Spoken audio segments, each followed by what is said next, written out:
এক মাসের টানটান উত্তেজনার পর পর্দা নামলো এসপিএল সিজন 3 এর। সালেমা স্কুল মাঠে অনুষ্ঠিত ফাইনালে দারুণ জয়ে চ্যাম্পিয়ন হলো দেশি বয়েজ।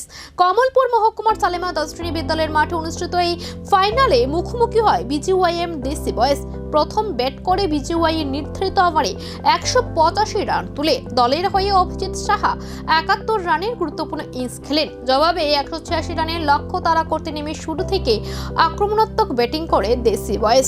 শুভদীপের 76 রানের দূরত্ব ইনিংসে ভর করে 6 উইকেটে জয় নিশ্চিত করে দলটি।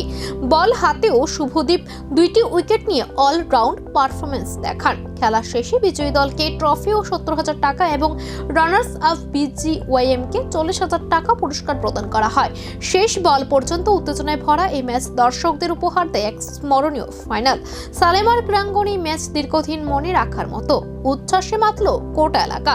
এর ম্যাচে আপনার অসাধারণ পারফরমেন্স, এই নিয়ে আপনি একটু কি মূল্যায়ন করবেন? আমরা চেয়েছিলাম যে টস জিতে আমরা ফিল্ডিং নেব। আমরা বিগত 2-3 দিন আমরা টস জিতে ফিল্ডিং গেছি। আমাদের ব্যাটিং থেকে বোলিং থেকে ব্যাটিং অনেক স্ট্রং ছিল, এজন্য বোলাররা ভালো বল করেছে, এজন্য 180 রানে ওদেরকে আমরা ওকে আটকিয়েছি। তাই আমার সাথে যে ব্যাটিং করেছে ও অনেক ভালো ব্যাটিং করেছে, আমরা ভালো বোলিং করেছি, এজন্য আমরা জিতেছি। কিরকম লাগছে আপনার? আমি সালেমাতে বিগত 2-3 বছর খেলেছি, এরকম দর্শক আমি কোনো সময় দেখিনি। সবথেকে বড় কথা হলো দর্শকরা আমাদের পুরো সাপোর্টে ছিল।